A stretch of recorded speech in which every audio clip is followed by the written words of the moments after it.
saya Ricardo dari timeclubfeed.com dan di sini saya akan membuat beberapa video tutorial seri mengenai PHP. Kita akan membahas tiap-tiap topiknya secara bertahap, jadi kamu bisa mengikuti tutorial seri PHP ini dari awal sampai akhir. Oke, untuk dapat mengikuti tutorial seri PHP ini, terlebih dahulu kamu sudah harus mengetahui tentang apa itu HTML dan CSS. Bagi kamu yang belum mengetahuinya, kamu bisa lihat di channel timeclubfeed di YouTube. Di sini ada beberapa video tentang HTML dan CSS yang bisa kamu pelajari terlebih dahulu di sana, guys. Bagi kamu yang sudah mengetahui HTML dan CSS, tetapi masih baru ingin mempelajari PHP, jangan khawatir, guys, karena di sini kita akan mulai dari hal yang paling mendasar mengenai PHP.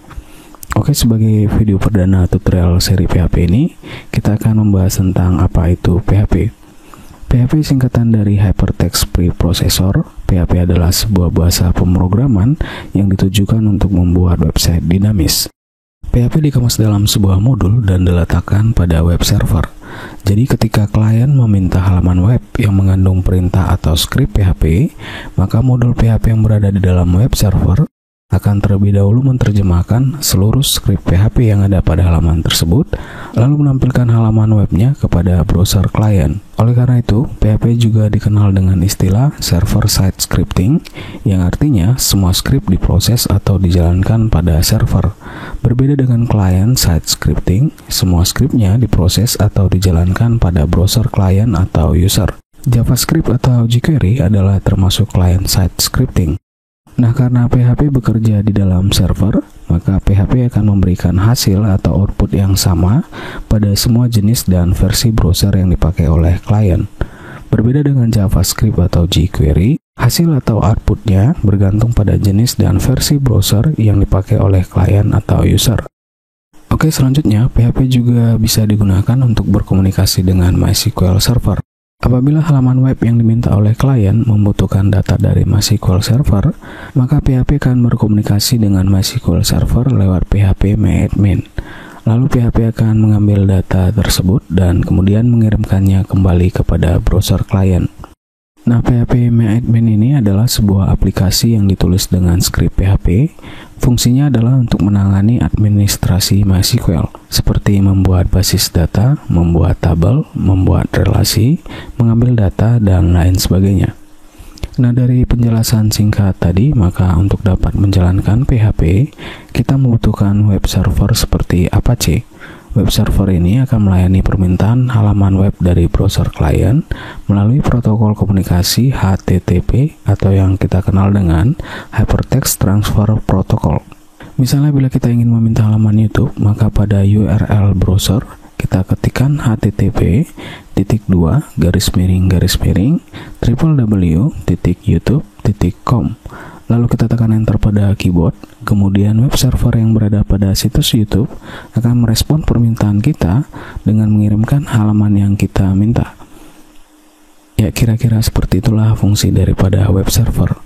Oke, setelah kita memiliki web server Apache, selanjutnya tentu saja kita juga akan membutuhkan modul PHP untuk ditambahkan ke dalam web server Apache tersebut. Berarti di sini kita akan melakukan 2 kali penginstalan. Pertama web server Apache, kedua modul PHP. Nah, apabila kita menambahkan MySQL Server, berarti kita juga harus menginstal MySQL Server dan PHP MyAdmin. Kita dapat mendownload semua softwarenya pada halaman-halaman resminya. Untuk web server Apache kita bisa download di apache.org. Untuk modul PHP kita bisa download di php.net. Untuk MySQL kita bisa download di mysql.com, dan PHP MyAdmin kita bisa download di phpmyadmin.net. Berarti sekarang ada 4 software yang harus kita install. Ya, penginstalan keempat software ini tidak hanya memakan waktu, guys, tetapi juga memiliki kesulitan tersendiri di dalam penginstalannya. Nah, terima kasih kepada Sam yang memberikan kita kemudahan di dalam penginstalan Apache, PHP, MySQL, dan PHP MyAdmin. Ya, kita bisa mendapatkan Sam pada halaman apachefriends.org ini. Aplikasi ini merupakan kompilasi atau gabungan dari beberapa program seperti Apache, PHP, MySQL, dan PHP MyAdmin. Semuanya digabungkan menjadi satu di dalam aplikasi Sam. Jadi hanya dengan menginstal SAM ini, maka Apache, PHP, MySQL, dan PHPMyAdmin akan terinstall dan terkonfigurasi secara otomatis. Ya, selain SAM, ada aplikasi lain yang serupa yang dikenal dengan WAM Server. SAM dan WAM ini memiliki fungsi yang sama, perbedaannya adalah WAM memiliki control panel yang didesain sesuai dengan tampilan Windows. Jadi bila kamu lebih nyaman dengan tampilan Windows, kamu bisa menggunakan WAM. Ya, di sini saya akan menggunakan SAM dalam tutorial seri PHP ini. Oke guys, pada video berikutnya kita akan mencoba untuk menginstal SAM pada komputer kita. Ya, sampai di sini dulu pembahasan kita. Bila ada pertanyaan, email kita di berbagi@timeclubfit.com. Jangan narkoba, jauhi korupsi, dan tetap berkarya guys. See you.